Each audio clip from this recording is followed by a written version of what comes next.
lot of new faces here today. Welcome. And we have a lot of familiar faces. Welcome back to all of you. There's a sign-up sheet going around, so I hope everybody will please sign in. And does everybody have an agenda? No. No. We have copies of this right here. Thanks for So, today, originally we were going to do a real reimagining of Tech City. And Pat Strong and Jennifer O'Donnell and Evelyn Wright, oh there she is. As we were digging into this topic, we discovered that we were quickly, I don't know if it was a sand trap or a maze, or a combination of the two, that there's so much to unearth that we decided last week that what we needed first was a session to share with you all of what we discovered and the issues at Tech City, at why things are the way they are. Then we can get to work later on with this knowledge. So, and we also need help. It's really big, and there's a lot to unravel. And we're hoping that out of this session, we can get help from you folks on specific areas to be prepared for this next step. Now, as we all know, that Tech City has been a bummer for this town for about 20 years. And yeah, it's a very technical term. I was editing to, you know, there's other words going through my head, but I'm being filmed, I'm running for office, you gotta keep it clean. As townofulstercitizens.org, we've obviously, many of you, or all of you know that we worked very hard last year on defeating glide path successfully. And as we were learning about the town and digging into various issues, Tech City kept coming through our minds. And I, in particular, have been trying to dig up and find, and that word is, we'll come back to that at a point. I think you're going to talk about digging up a bit. And it just, there's so much, and what's really gone wrong? Why is it stagnant? Why can't we find anything to make it productive for this town? And not only for this town, but that's such an important piece of property for the whole county. So I decided, Regis and I met Pat at an event a couple of weeks ago, and she came up with this idea that why don't we do a reimagining of Tech City? So here we are today to start unraveling this, and Pat and Evelyn and I met with Dennis Doyle, who's the county planner, last week for an hour. He gave us his time and shared a whole lot of information that we're going to share with you.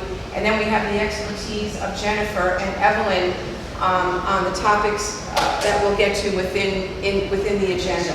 So, without further ado, I'm going to turn it over to Pat Courtney-Strong. Thank you for being here. And it's your floor. So I'm going to expand on the bummer part of it. One of my credentials for doing that, actually, I don't know if I ever told you this, Laura, but when I first came to Kingston in 1983, I was a business reporter for the Daily Freeman. And so I occasionally got to cover IBM right here in Kingston. They certainly didn't traffic much with local reporters like me. They had the whole world press at their beck and call. But just how many people, did anyone here work for IBM? Yeah. Just to take us down memory lane for a moment, they were they were such a presence in our community, 7,000 employees, and then, what would you say, another 20,000 people in their orbit in some way in the supply chain doing some kind of work. But they loomed so large in our imagination that when I was a business reporter, they invited me to an event they were having in New York City to, I guess you would say, curry favor with the press. So after much debate at the Daily Freeman, I was allowed to attend. They rolled up in a limousine on Hurley Avenue and picked me up and took me to the Temple of Dendur at the Metropolitan Library, which they had rented for the evening. And And so they curried favor with us for a couple hours, and then we all went back to our lives. But that was the high times of IBM. This is a little more about the reality of IBM. So, and many of us remember they came to town in 1956. It was a very big deal. Many people got the best jobs that they had ever imagined in their lives getting. By 1995, they were pulling up stakes, so after 40 years. And what they did here in Kingston, as many people will remember, is they built mainframes, but then at the end of their time here, they were also making flat screen monitors, which were way ahead of when the consumer public would get their hands on them. 1998 is when Allen Ginsberg stepped in and bought the property, and it's been a pretty difficult road ever since. So now we are in 2019. Allen still owns multiple, he owns the property through multiple LLCs. IBM retains the environmental liability, which is substantial, and we'll talk about that. The New York State Department of Environmental Conservation has the place under a consent decree or consent order. No digging is allowed anywhere on the site due to the contamination. And finally, the other most critical partner in this is that Ulster County is now starting to foreclose on some of the properties after many years.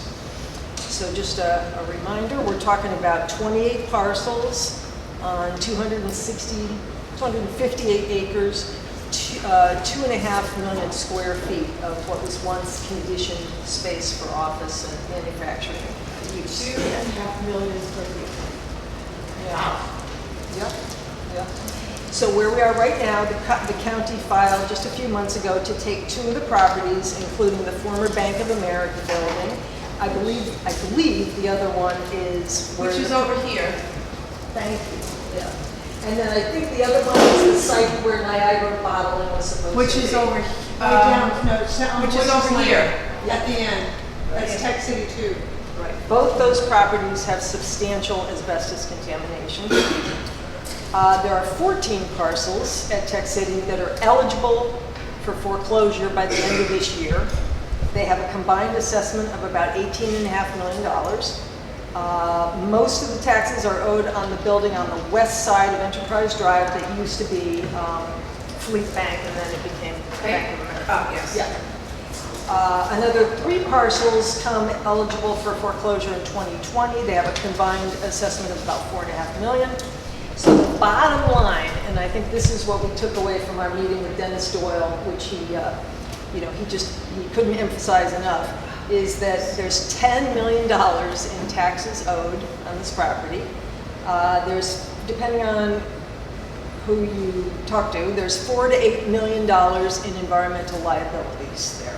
So a potential high watermark of $18 million that this property is underwater, shall we say. And the worst problems are on the East Campus. All right, so you could Vanna wipe that for us. That's so where sorry. the main buildings are. Right here. Right. And then we talked quite a bit about the master parcel in the center, right? This whole area It's called the on the master, east side. the master parcel, and we actually have a former Tech City employee here. I'm not going to call you out quite yet, but he knows more about this than anyone else in the room. But my understanding is that one of the hang-ups for many years is that there was actually no assessment on the master parcel. It was just controlled by Allen Ginsberg, and so there was nothing in the way of taxes even being assessed on it. But that has finally changed, and it's now assessed, the master parcel, for $4.5 million. Sorry. So can I just give, now Yes. that this map is right, an overview of the main parcels? So there's this one here, which is where Niagara Bottling was supposed to go. Then you have a parcel here, that's the Bank of America parcel, and then this section up here is also part of Tech City. This is not, this parcel. This is separate. Right. And then on the east side, it's all of this bordered by the streets here. So that's what we're looking at. Right. And Laura, we Say that again? yeah. Where are the buildings that they're taking down? They're right here. These have come down. This, I believe this picture is from 2016 from what the website says, this aerial view. But you can see they did start taking these down here and here. And this is where the rubble is right now. Right. The hot rubble. The hot pile. It's estimated that that will cost $4 million to remove. Yeah, the estimate to get rid of that is $4 million. Yep. That's why it's sitting there. Where is Boyce's Lane? Boyce's Lane is right Diagonal. here. So that. Boyce's Lane, Enterprise Drive. Is also, there's a big field there as well. Which is down These fields are the ones here. No, they're talking about the soccer field. Oh, that's over here. That's over here. Yeah, even down. This is Tom Candace. This is Boyce's Lane down here. Stewart's and MHV are down over here, right? The fields that people think of as soccer fields. The former utility plant, which I disassembled. These are all relatively good buildings that share a private railroad siding, and then there's the CSX line immediately adjacent to that. So the railroad siding that's private on the property goes like that. CSX goes straight through north-south. So you're going all the way from this corner up. Utility plant, water tower. This is building 25. That's the actual rubble pile. That was a 3-story building with the security corridor connecting to the original 1955 buildings. The parcel continues here. This piece was owned by a separate LLC from this piece. That's the former Bank of America building. That's 400,000 square feet. Part of it's 3 stories, part of it's 2 stories. North of that, that piece at the end of my pen shadow, that's the former wastewater treatment plant. It has some significant infrastructure, but nobody's been in there probably since I was in there. There is, however, an 800 kW diesel generator right there. And then this is the undeveloped parcel west, the parcel excluded. And importantly, this is Old Neighborhood Road right here. So these buildings that you see north of there are Falla Technologies, the t-shirt guys, there's a little mini storage. The tennis folks built over here in the corner, that's outside the parcel. But the parcel goes all the way there and back over and down. And there's also another, I think that big, right past the square, that's also behind in taxes by a lot. Mr. Quigley has talked about that one at board meetings. But it is not part of Tech City. It's just another thorn in our side. Question. When Ginsburg bought it, didn't it include all of the land on the west side as well? His purchase? Yeah, That's his, yeah. the land down to the river is, I forget, 100, it's over 100 acres. That was never developed by IBM. And we're talking about the east side because that's where the environmental problems are. And is that land floodplain or? I Actually, think it's 500 a year. yeah, the piece immediately to the south that the school district bought for a while, that's in like 50-year floodplain. But that parcel is actually pretty good from a development standpoint. All right, so let me just, by the way, this is Tom Candace, a former employee of Tech City and so much more, which we will get to. Hi, Tom. So the crux of the issue here is that because of the consent order, no digging is allowed on the property. So to get any kind of development in there, you need all these parties to come together and sign off. That would be the DEC, IBM, the county, probably even the town has some role here. But it's just very difficult now to imagine someone coming along and accepting all this liability. But No digging on any part of the property? on the east side. Yeah. So what we were reminded of when we visited with the planning department was that there was a very good concept plan that had been advanced through an environmental impact statement. Tom was involved heavily in those days, and it recommended dealing with the contamination by essentially making it the parking area and then developing the perimeter for retail, light industrial, and even residential, right? Some, Right, yep. yeah, that was a version of the plan. Right. So there's been no shortage of ideas. Yes, ma'am. You just said that no digging is allowed. Was that just an arbitrary rule, or does No it have a basis? contamination. It's due to the soil contamination, Because of soil? asbestos, and other Well, it's heavy. mostly 111 TCE. There you go. So just really simply, here's the wastewater treatment plant. The wastewater treatment plant was taking It's just a map. Oh, maybe wash water from electronic parts. it just has to do. So there was a what's huge stored. volume of electronic parts that came through this facility. And a solvent called 111 trichloroethane was used. It's kind of like brake cleaner, if you will. And some of the pipes from underneath these buildings, this is 1,000 feet by 250 feet. Each of these, 1,000 feet. Some of the pipes under here and here in this building, building 4, which was kind of intensively chemical, cracked, and they released a certain amount of TCE into the groundwater. When Thomas Watson flew up and down over the Hudson Valley, he saw this big flat piece that's all sand and said, I need to build big flat buildings. And he personally landed his plane, and then he bought the parcels through third parties so people wouldn't realize it was him, and IBM. And so this is all built on sand in sort of a flat dish.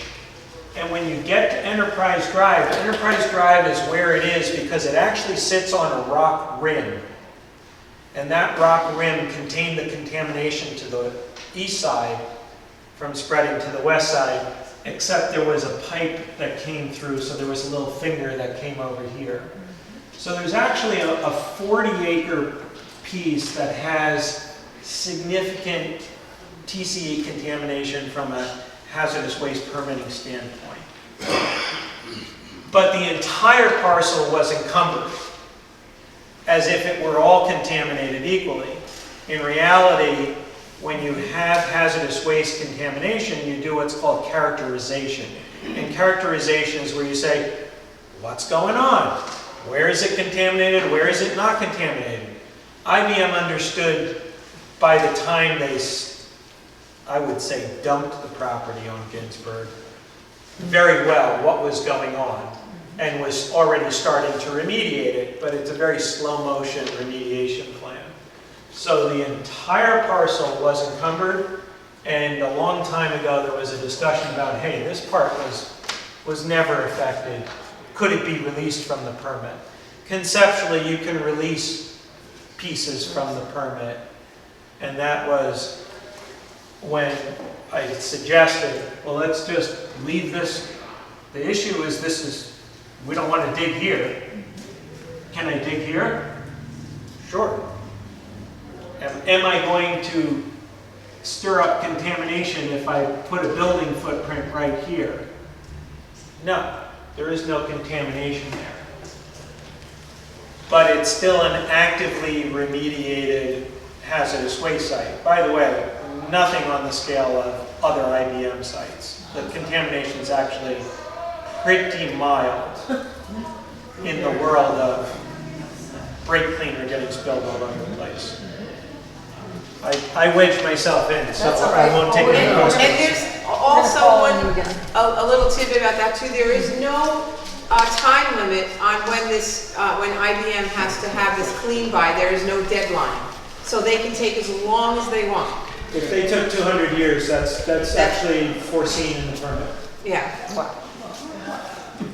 No? All right, so just talking quickly about who's there now and next steps. Oh, and another really salient fact that Dennis Royal told us 4 times is that the county cannot forgive taxes. So from the standpoint of our next, buyer, there's a real problem there. The current tenants, you may have read in the paper, are under all sorts of duress. But just talking a little bit about the larger issue with this site, we have all these physical and technical things, but really, anybody who's read the media for 20 years knows the impediment to the site has always been the owner and his unusual way of recruiting and bringing in new business, which is he often puts a hard stop to something in the middle of it happening. And so there have been many tenants who were there, or would-be tenants who were there, but they left. An example is Hunter Panels, right, which was there for a number of years, and they wanted to expand, and they could not get that deal done. They couldn't get that deal done with Allen Ginsberg. The current tenants are operating without the utilities being paid, and so there's a situation brewing where it's absolutely going to be untenable in the fall and as winter rolls in about the lighting and the heating that is not getting taken care of there. So what becomes of those tenants is a mixed bag at this point, but most are leaving or trying to leave. So then finally wrapping up, another anecdote that Tom, maybe you know better, is that at one point a bank took properties back from them, and when they understood the extent of the liability, they did some remediation and then gave it back. They just gave the buildings back to Allen. Do you know that story? There are certain things that aren't public knowledge that I can't comment on. Okay, very good. The last point is that Central Hudson would be a necessary partner in any remediation effort, and they won't come on the site. They view it as, they view their role stops at the border all the way around of the property, and they say the transformers are antiques, and they can't be helped. So, do you want to know about that? Sure, except I am taking more than my allotted time, so Okay. you should. So there's 2 things.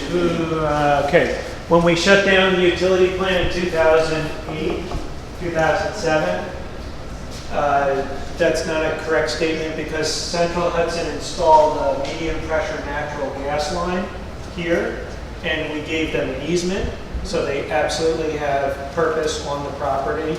That's their asset, they own it, they have to maintain it. However, the electrical is very separate. IBM dictated the nature of the substation network in most of the Hudson Valley, including Kingston. So the Lincoln Park substation down here, which you probably never noticed, but it's on the same side as the Stewart's near my dentist. Yeah, that has dual feed, dual circuit, which means 4 separate massive sets of wires directly connecting from Central Hudson substation underground under these 4 lanes right along here into this point right here, at which point it's a private substation. So it's kind of like if you have a telephone pole on your property and Central Hudson has their telephone pole at the edge of your property, and in between you have a private line. That electricity is at 13,200 volts, which is distribution voltage. Very, very few customers have that voltage. So there's very specialized equipment, which is now very old, in the privately owned substation. that is both an asset and at some level a liability. Thank you. Sorry. That's wonderful. So next steps, what could possibly happen? The idea would be bankruptcy for Mr. Ginsburg. Most folks are hoping that it moves to that fairly soon. And so Would that be the LLCs, you mean? that's the idea.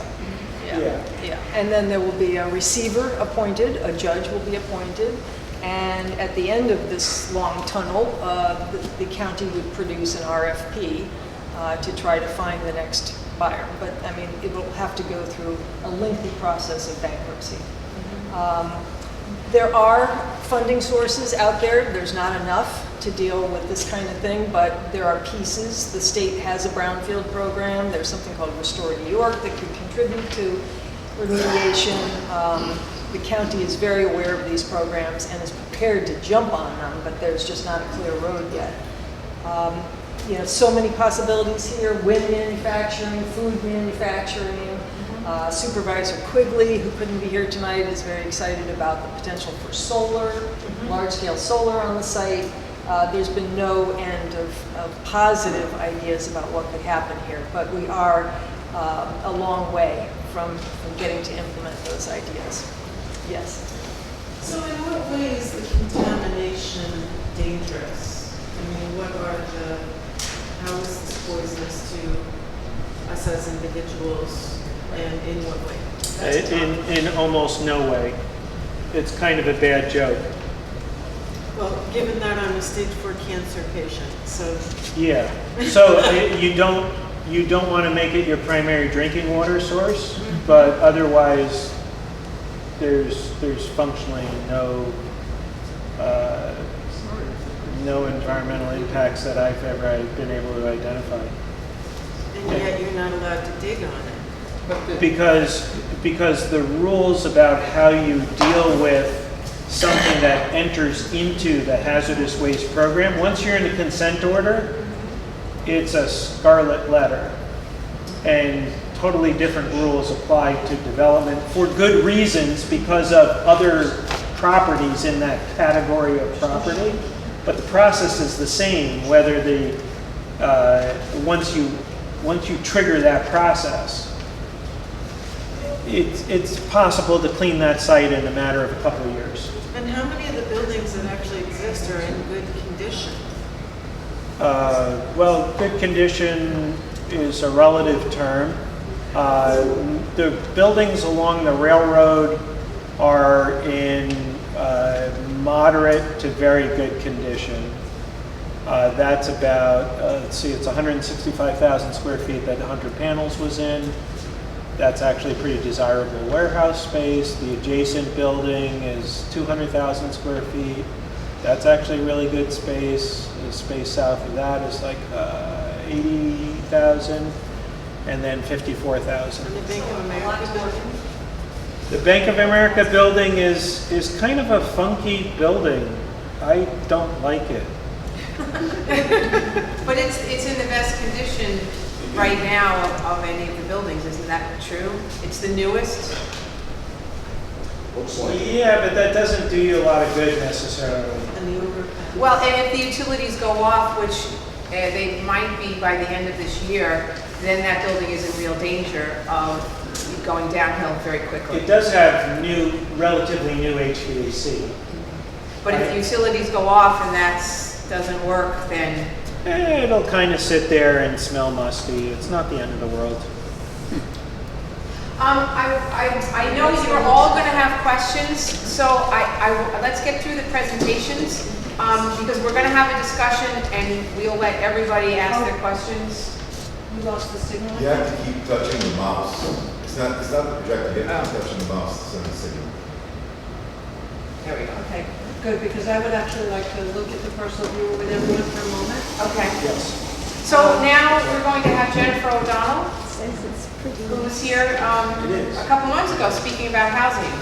Yes. Hi, everyone. Hold on, when I check this. We're going to put this in here. Okay, so Tom, I'm curious, while we have you and your expertise, and maybe we can turn on some of the layers. Maybe I missed it because I was looking at my screen, but is all of this also owned by the same?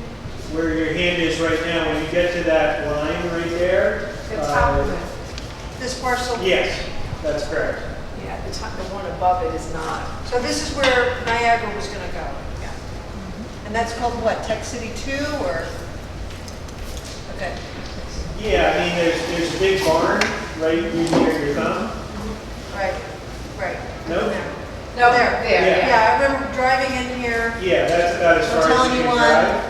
and It's- walking around on the It's property. almost like a looking salt at- shed, and then everything below that was never really developed. Okay, so I'm here to talk about design tools. Hi, everyone. Good question. Jennifer O'Donnell, and I'm an urban planner. It sounds like a 12-step, and it is. Actually, it's many, many, many steps. That's the thing about all of this that is most important to understand, is that there is no one silver bullet for any project. For example, saying that there's brownfield money, great. There were $15 million worth of brownfield money a few years ago. Now, a fraction, about $2 million. I work for the department that actually manages these programs. Oh, hi, Mansho. I have so many friends in the audience tonight. So what I want to talk to you about is how the tools that are based in zoning and comprehensive planning can actually help communities make decisions that can ultimately, well, whether the leaders of the community realize it or not, more marketable, more certain for developers. And this is a big sort of gray area for a lot of communities that don't understand the value of comprehensive planning. But imagine that you're a corporation, you don't have a strategic plan. And your shareholders don't understand what direction you're taking. That's really what goes on in communities that don't have a very clear or definite comprehensive plan, or one that they don't implement. So I'm going to share that with you. But before I do that, I just want to show you something about the, no, we'll actually come back to the parcel viewer. So we don't turn it off, we'll just alt. Okay. So, shoot, it's not in there, didn't save. All right, so my slides are going to be somewhat imperfect. I have a very old computer with me today and it didn't save them. Doesn't matter. More important what the message is. So I took a look at the comprehensive plan for the town of Ulster today and found 13 instances of the word Tech City in there. And I printed those pages out. How many of you have ever looked at your comprehensive plan? Good, that's a great start. Oh, another ultimate goal for groups like Town of Ulster Citizens, Kingston Citizens, which, by the way, we got a new comprehensive plan for the city of Kingston.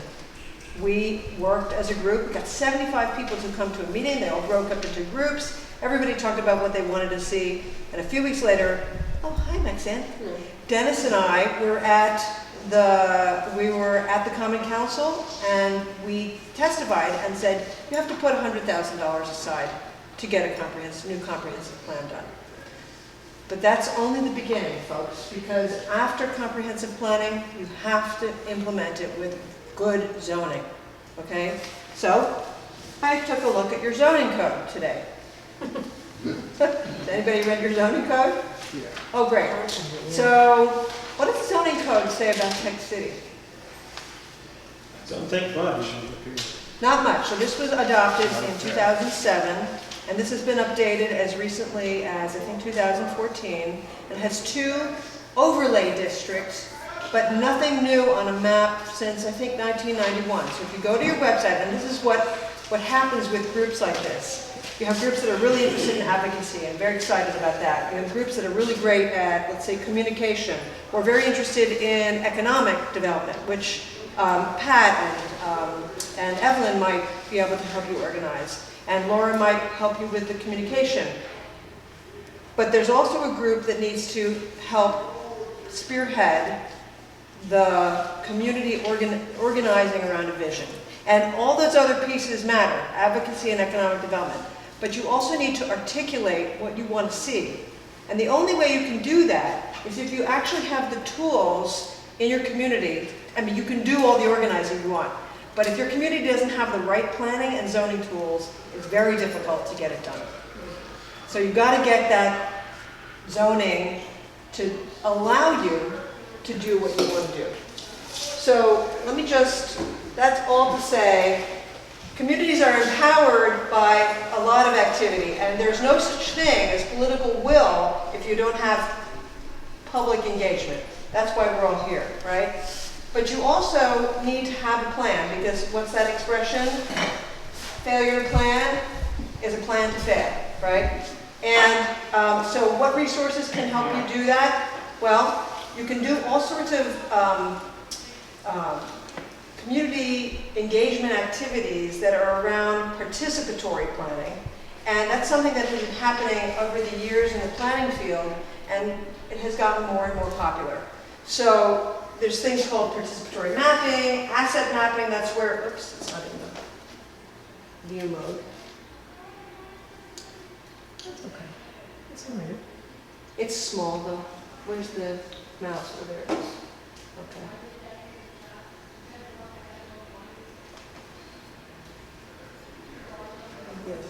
Okay.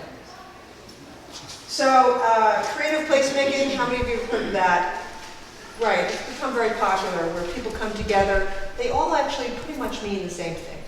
Charrettes, that's where everybody gets into a room and everybody goes to a table or to a wall and starts putting Post-its and drawing. And we were hoping maybe to do that in the session that we would have held for you today, but we think that it's a little premature to do this. So what is not premature to do?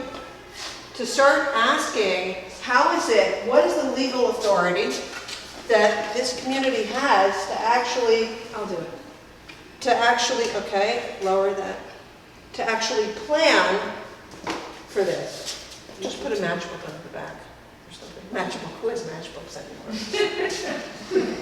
Okay, don't worry, I'll just, okay. So what do you have the legal authority to do? So municipal home rule means that you actually have a lot of legal authority to do things, because your local laws can help you make your own zoning.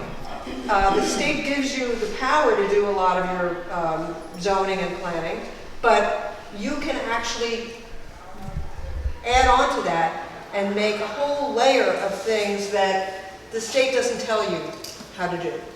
So you can create your own regulatory tools for subdividing land, for site planning. Of course, you have to follow state rules, but then you can add on to it and say, we want to have our zoning look this way. We want to divide our community into these sorts of uses. For example, we want to have urban agriculture, or we want to have solar, or we want to have regulation for solar. You can do all of that. Very few communities in Ulster County, I don't know how many, maybe someone else could tell us. How many communities in Ulster County have zoning for solar? It's not the mouse, because the computer is still on this. Never mind, don't So worry. how many, what was that? Sorry, how many communities in Ulster County actually have zoning for solar? So this is just an example. Communities don't understand the degree of power they have to make their zoning work for them, so that they can begin to make it easier, make way for these revolutionary plans. How are we going to achieve zero carbon by 2050 if the zoning that's local can't accommodate solar, or willy-nilly says, oh, it can go anywhere, like on your prime soil? You don't want that to happen, right, Nexa? Sorry to call you out. Land conservationists don't want to see that happen. So the problem is that communities aren't understanding how much power they hold in their zoning.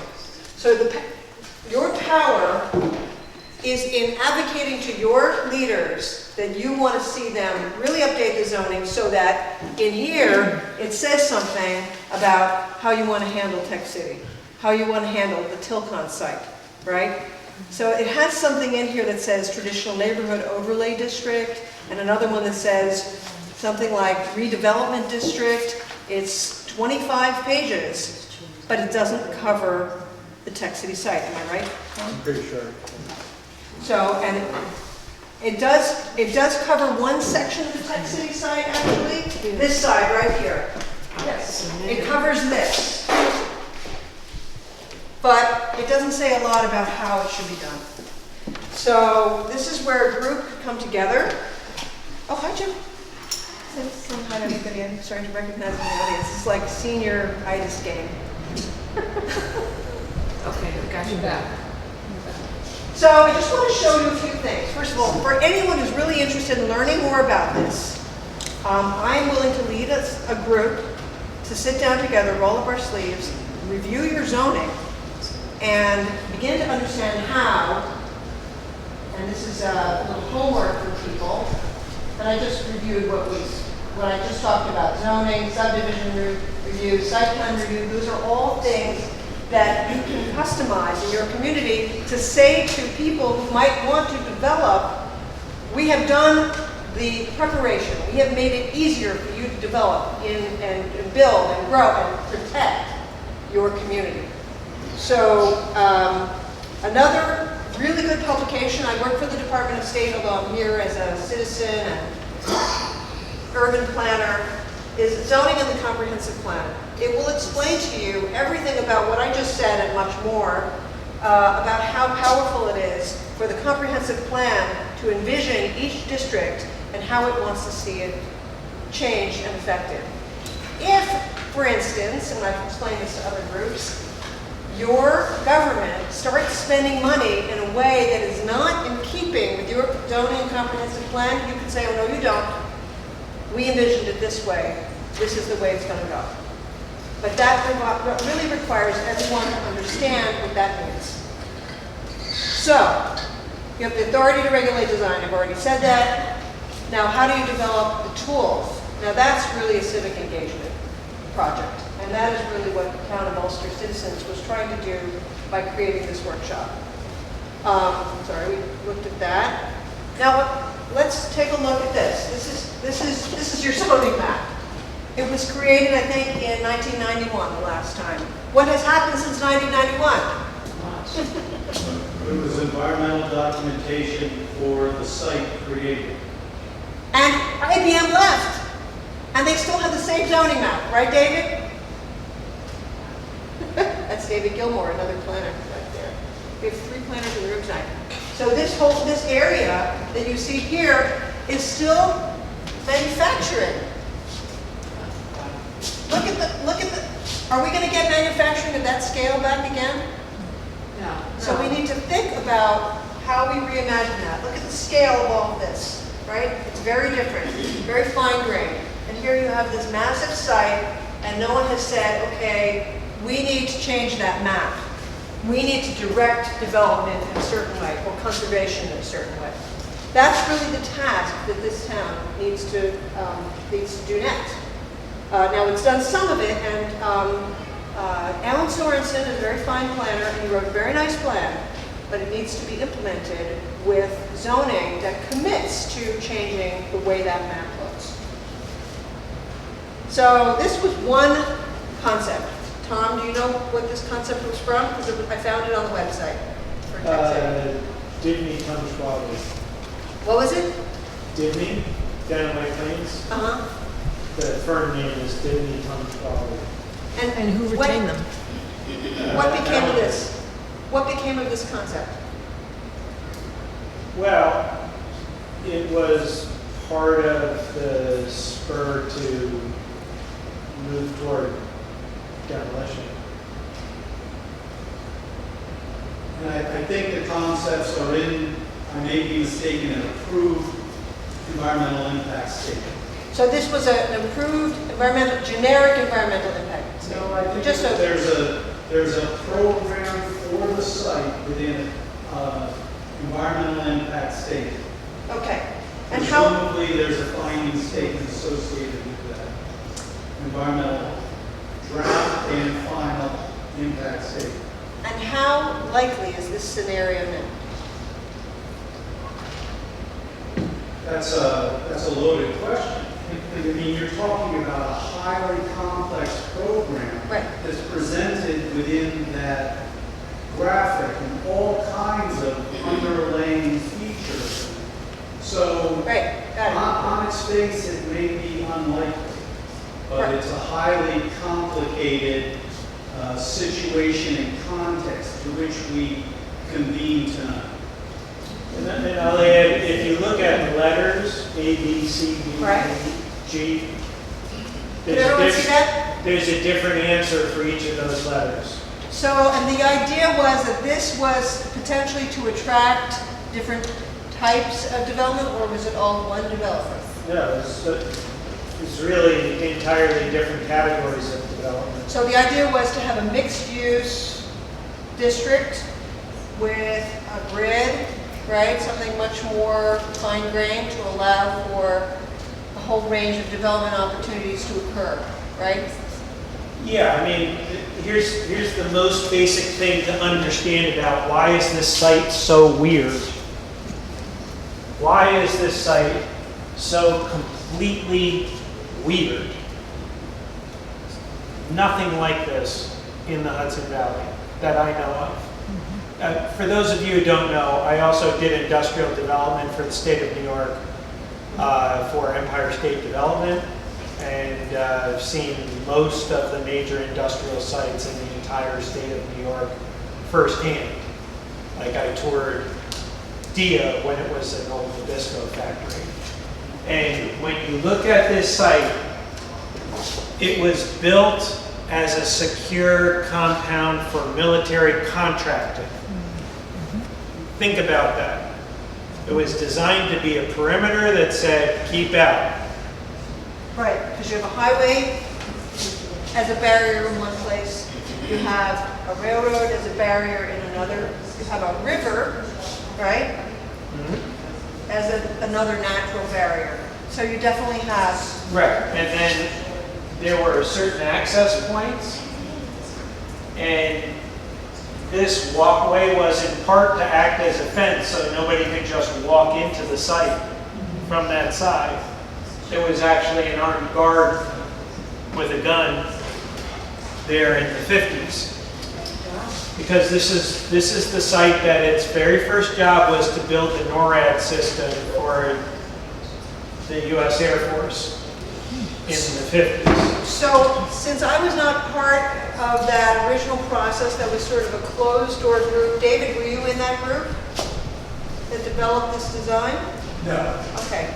So yes, you have a question. Well, when looking at this, and for those of us that don't understand, I understand that this is now shifted. Yes, that's But what is this plan? What are these buildings and structures? So Yes.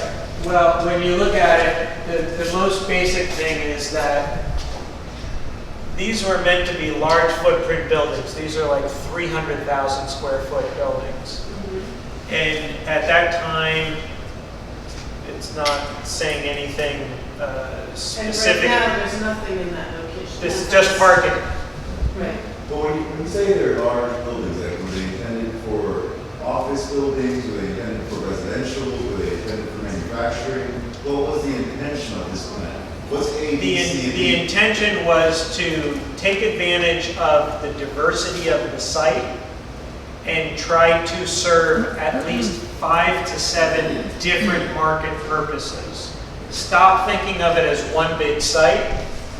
Break it up into pieces that could be developed incrementally, especially in the context of the hazardous waste permit and consent order. Right. If you unwind this property a little bit, I apologize. I'm speaking in a way to make sure that I do not betray private information and rely only on publicly available sources that you can all access. But that's fine. So, let if me you get back go to- and look at the deed on this property that was filed when Mr. Ginsburg bought it, you will see pages and pages and pages written by IBM lawyers.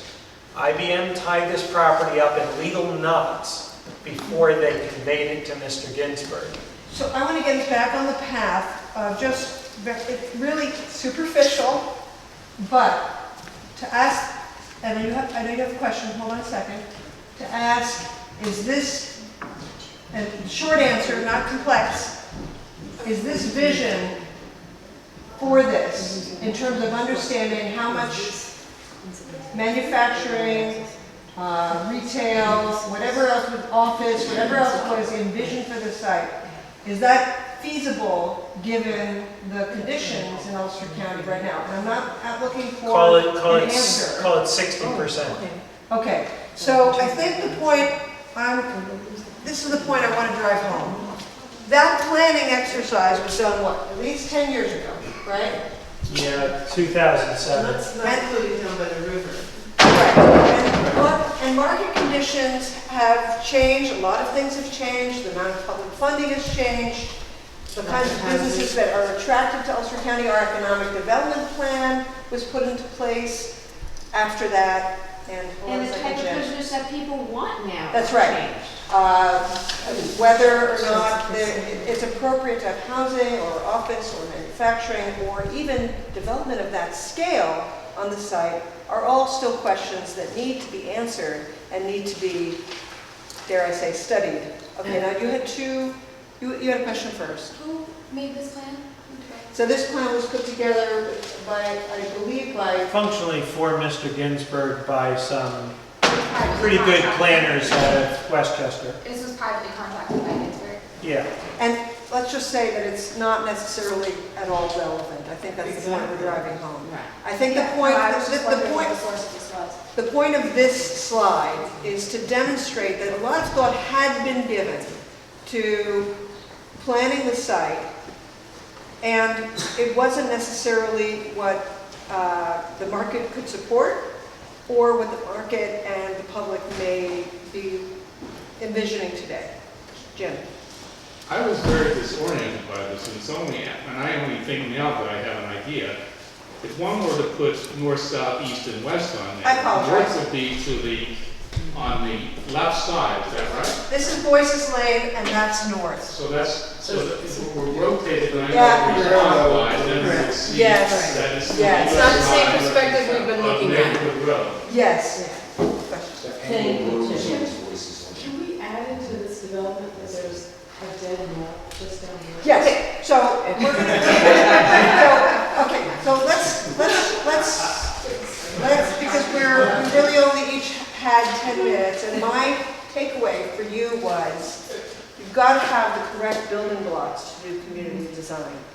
You have to have a comprehensive plan which is clear about the vision, and I think that it actually said that it was time to repurpose Tech City and some other sites in Ulster.